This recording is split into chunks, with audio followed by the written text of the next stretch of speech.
It is so late. It's so late. What the fuck am I doing? It's 11 o'clock and I am talking about Raheem Sterling. There's been a lot of speculation, a lot of words from his manager, Maresca, about his future. And I wanted to talk about the perfect team for Raheem Sterling. And by the thumbnail, by the links, I think you can tell who it is. It is, of course, Mikel Arteta's Arsenal. I just want to talk about that Chelsea spell first for Raheem Sterling, because when he moved there, I thought it was the perfect move. Raheem Sterling's always been a player for me I've had a question mark on. I have no doubt about his talent. Performances, I think he's really strong. Against my team, Spurs, I always see him as a threat. I hate him playing against us. There was a game in the Champions League quarter-final, a couple of years ago. We did knock them out. Unlucky. He was so good in that second leg. He scored in the first minute and was just a threat the entire game. Caused us massive problems. And to be honest, every time he plays Spurs, he is a huge threat. And I always do think of that first Liverpool performance, his debut of his. The performance was out of this world for someone of his age. So I always think performance-wise, he's always been pretty strong. And I've always rated him in that regard. But there's always been a question mark, because is he really world class for me? That's always been the question. Is he actually world class? The numbers he put up at Man City would suggest yes. But you could always argue it with, well, he's still missing sitters. Like, you cannot excuse that miss he did against Lyon.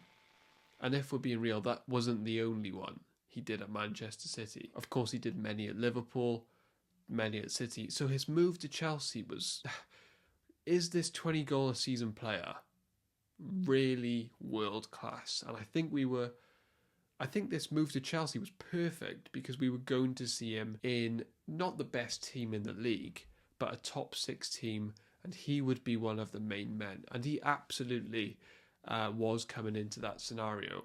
There was no doubt he was one of the better players coming into this team. He hasn't delivered.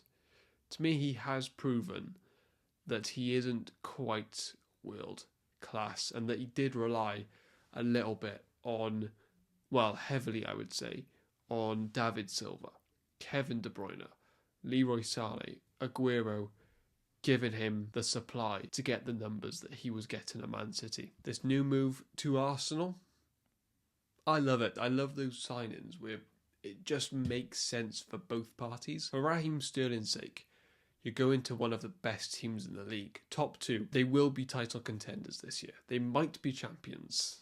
They certainly look good for it. There's a chance of him starting, because Martinelli isn't really hitting the levels that he was a couple of years ago. I do think there's a chance Sterling can play in this Arsenal team, but it's not just that. Off the bench, it's such a good option. And for just depth, if Trossard is injured, I do love the fact that they can just get Sterling in, who is, of course, maybe I don't think he is world class, but I do still think he's a very good, dangerous player that can cause any team problems on his day. It also gives backup to Bukayo Saka, because Raheem Sterling, I actually do think his best form in his entire career has been when he was on the right wing, and Leroy Sané was, running down the line and squaring it. Raheem Sterling's amazing positional play would earn him a goal. It massively benefits Arsenal. I really think Arsenal should consider this. By the time this video is out, they might have even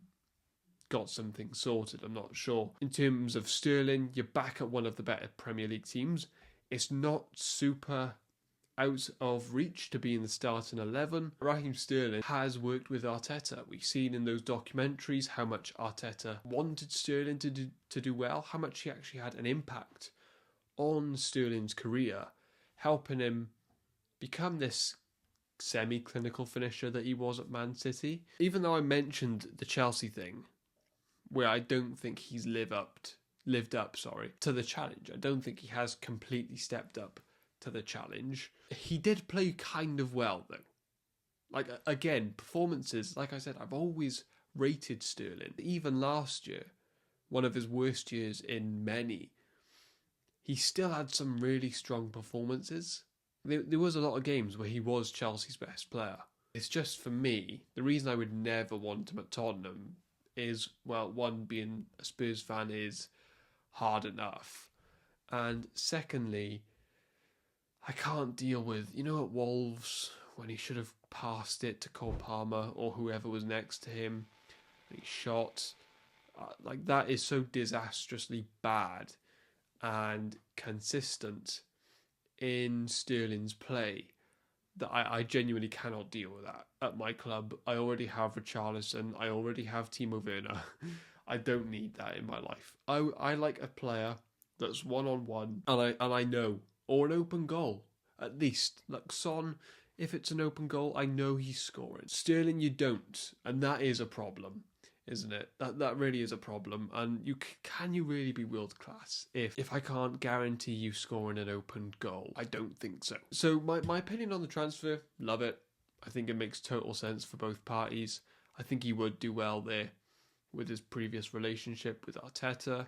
I think he would not accept a depth kind of role, a secondary role, but I think he would have to know. I think he would accept the fact that he's in with a fight.